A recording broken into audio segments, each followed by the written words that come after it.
Welcome to Brewsers, a podcast about beer, coffee, booze, and bruisers.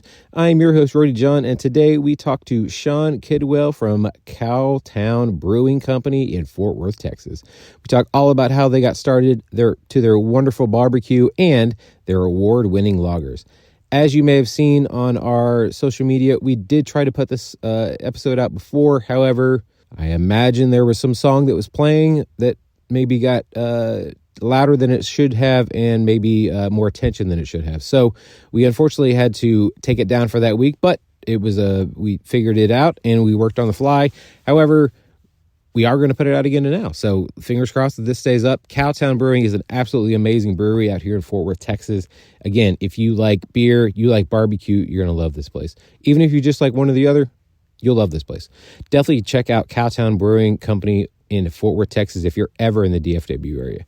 Now, while you're doing that, make sure to sign up for our newsletter. You get even more information about our guests, you get fun facts, and you get to know even more about what's going on with your favorite podcast all about beer, coffee, booze, and bruisers.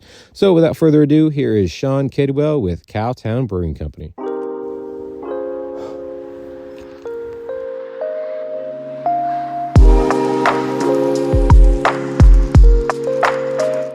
I'd like to welcome to the show Shawn Kidwell with Cowtown Brewing Company. How are you doing today, sir? Pretty good, thanks. How are you? I'm doing well. Thank you for having me here. Yeah. So what is your earliest memory of beer? It's actually a very clear memory. When I was in the 5th grade, my parents drugged me to a big Polish Catholic wedding. Oh, wow. And the reception was in a VFW hall. When we got there, the entire perimeter of the hall, every 10 feet, there was a keg of beer iced down in a trash can. Wow. And me and about, 6 or 7 other kids my age started running around as kids will do in those environments. And we found out behind the hall another 20 or so kegs that were iced down. Jeez. Complete with cups. And we got into the beer, and I've had a love affair with beer ever since. So you probably got some actual good beer as opposed to most people we get raised on the Coors Lights, the Bud Lights. Not really. Okay. I grew up in Texas, so the best beer that I had growing up was Shiner Bock, and I didn't even discover that until I was in college. So, just like everybody else, drinking on a budget, and so if it was in a suitcase and we could afford it, that's what we were drinking. So yeah, there was a while I was drinking 40s of Bud Ice for a while. Wasn't the best idea. Well, from there, what was your gateway craft beer? Because you grew up, tasting that beer early. What was the one that you're like, oh, I get it now? Yeah, so I got transferred out to Northern California back in 2000 for work, to Sacramento area specifically. 60 miles from Chico, California. Wow. And when I got out there, like the first week I was there, my new office mates took me out for happy hour. There were, I think, 15 or 20 of us sitting around this huge round table, and the waitress starts going around to everybody taking their beer order, and everybody's, ordering pale ale, sharing about a pale ale. And I had never had it or heard of it, and it got to me, and I guess I'll have a sharing about a pale ale, and put it in front of me, and it was love at first sip. It's still one of my all-time favorite beers. Wow. Then of course being out there, I got a chance to try some other great beers. The other one that really sticks in my memory is Ankerstein. That's always a solid choice if you can't find anything else. So it is funny how Sierra Nevada Pale Ale is a lot of people's gateway craft beers. Nope, this is how beer could really taste if you wanted to. Yeah, and people always ask me, what's your favorite beer that you don't make, and that's 9 times out of 10 that's my answer. So it's amazing the consistency and the quality that they've maintained over the years, and it's just it's a damn good beer. So. Now, how did Cowtown Brewing Company come together? Because I know you have a background over at the Grapevine Brewing Company, now it's Hoppenstein. How'd you get there, and then how did this happen? Yeah, so just to go back a little further, I moved up here from Austin in 2013. When I was in Austin, I had a competitive barbecue cook-off team. Oh, okay. And one of the guys on my team was a home brewer. He brought some of his homebrew to one of our competitions. I was intrigued and talked him into teaching me how to homebrew. And a couple weeks later, brewed my first batch of beer on the kitchen stove, and I was absolutely obsessed. 6 months later, I had a miniature brewery in my garage, spending every spare moment I could making beer. Right. And then, like I said, I moved up here in 2013, right as all the Texas laws were changing that really made opening a craft brewery feasible for a lot of people.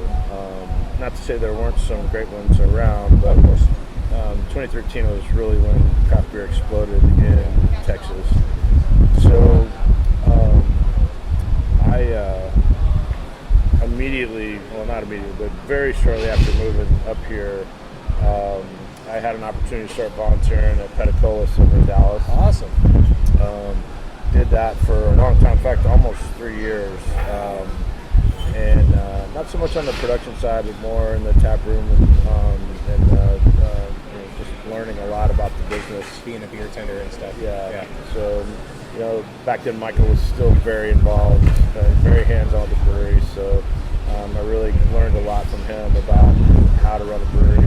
A lot of the things that we do today are, based on that experience. But in 2015, I decided that I wanted to open my own spot. I quit my job, went to brewing school, and through brewing school, I got the job at Grapevine. I worked there for almost 2 years while continuing to volunteer at Petacolis.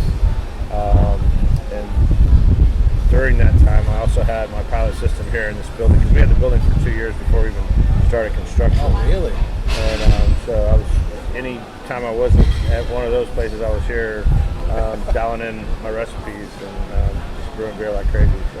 Damn. Yeah. So obviously, you said you have the connection to barbecue down in Austin with your brewery down there. So barbecue was always going to be an option up here for your brewery? Yeah, I mean, it just made sense, right? Right. It was something I was familiar with, and you think about Texas, what's better than beer and barbecue, right? Yeah. Yeah, everyone kind of, I guess the Bible of what's good that year is the Texas Monthly barbecue. Right. Yeah. So like, I think the one in Kennedale or Fort Worth, depending on where it is. I never even heard of it. Didn't know it existed. Talking about Goldies? Yeah. Yeah. And then all of a sudden it's number one. Yeah. And I was like, wait, how have I never heard this before? Right. Yeah. So I guess with that, what do you guys try to pair your beers with the barbecue, or do you kind of let them both speak for themselves? I wouldn't say we specifically try to pair our beers with the barbecue, but one thing you'll notice is a lot of our beers are very food complementary. Right. We almost exclusively brew lager styles here, and we try not to put a beer out that I would consider a palate wrecker, right? Right. So, we do have a few that are a little difficult to eat food with, but for the most part, our beer just naturally pairs with food in general, so it makes it really easy to find a beer that you like and still be able to enjoy the food. So. Sure. Now, was it your intention to always have more of a lager heavy? Because a lot of, obviously, other breweries, depending on which one you go to, like you go to Martin House, you can wreck your palate within 2 to 3 beers tops. Right. But there's some that, they try to carry a little bit of everything. Was it always kind of your idea to really be lager heavy? So I wouldn't say initially that was the intent, but early on as a home brewer, I gravitated towards making lagers because it was challenging, right? A lot of home brewers either don't have the space or the time or whatever it may be. Patience, really. Because lagers take a while. Right, yeah. And to me, it was, you asked me about my gateway beers earlier. a subsequent experience was going to Germany for the first time. And, Oh, cool. and spending time in Munich and in the Czech Republic, and just really falling in love with those crisp, clean beers. And, that they've been making for centuries. Right, Yeah. right. And it was, to me, it was the challenge of making a beer when there's nowhere to hide, right? Yes. So that really carried over into our initial lineup, because most of the beers that I had been really brewing a lot and trying to perfect were lagers, or like our Kolsch, Shawn Kidwell, very close to a lager, right? So that's kind of where it started, and as we evolved after we opened, it just seemed like we were adding more lagers to the lineup than anything else. Yeah. And we started to develop a reputation as the brewery in DFW that does lagers, and then we finally just committed to it almost 100%. We still have a couple of beers that are not lagers, like our Kolsch is obviously not. And we have a stout over there aging in whiskey barrels, so we're going to release for our 5th anniversary. That's obviously not a lager, but for the most part, that's what we chose to focus on. So. When is y'all's anniversary, so people want to come and celebrate? October 12th. Nice. Okay. Oh wow, you're still aging them. That's gonna be nice. Yeah. So we usually celebrate our anniversary on Texas OU weekend. Because that was the actual weekend when we first opened, so I don't know exactly when that. I think I don't know. Whatever Texas OU weekend is, that's when our big party will be. So. Okay. Now, obviously, coming from Austin, are you more of a Longhorn fan? I am. I graduated from the University of Texas. Well, then there you go. Okay. Yeah. And my wife went to OU, so that weekend is always a fun one for us. Nice and challenging Yeah. together, but then you guys get to celebrate this, Right. which is better. Now, what is it about the lagers? Because you said once you started really brewing them, I've had this conversation with multiple brewers that if they go to a different brewery, the first one they're going to try is the lager, because they find out if they just have it on the menu or they actually know what they're doing when it comes to craft beer. And then also there's the pendulum of the craft beer scene, where we've gone all the way to tilt when it comes to, I always bring them up, but it's Martin House, because they'll come out with some crazy shit. Yeah. Their basics are great as well, like their IPAs, their stouts, even their lager they put out was amazing. And then, but a lot of the craft beer scene is really going back to the lagers, because, again, like you said, you can't hide anything in them. It takes patience. Also, you guys are here on a regular basis, and you guys aren't going to drink 8, 9, 10, 13% beers on a regular basis, because you still have to function. Right. So the lagers make more sense because they're more sessionable. They're usually, the highest one you might get is like a 7 at best. But for the most part, they're around the 5 to 6 range. So do you feel like you see that in the trends when it comes to the craft brew scene, when it comes to lagers, or was it just something that you guys were like, all right, we love these anyway, so we're just going to continue doing what we do best? I think it was more about the latter, right? I mean, this is what we're passionate about. This is what we like to drink, and I feel like we are pretty good at it, so that's where we want to focus, right? And I think it's a bit of a misnomer to characterize lagers as exclusively sessionable beers, right? Sure. So Yeah. we have one up on tap right now. It's a 9.5% double India Pale Lager. Right. That packs quite a punch, and we make a Doppelbock in the fall that's over 8%. We have a wee heavy that we brew as a lager that is up there as well. But going back to your original question,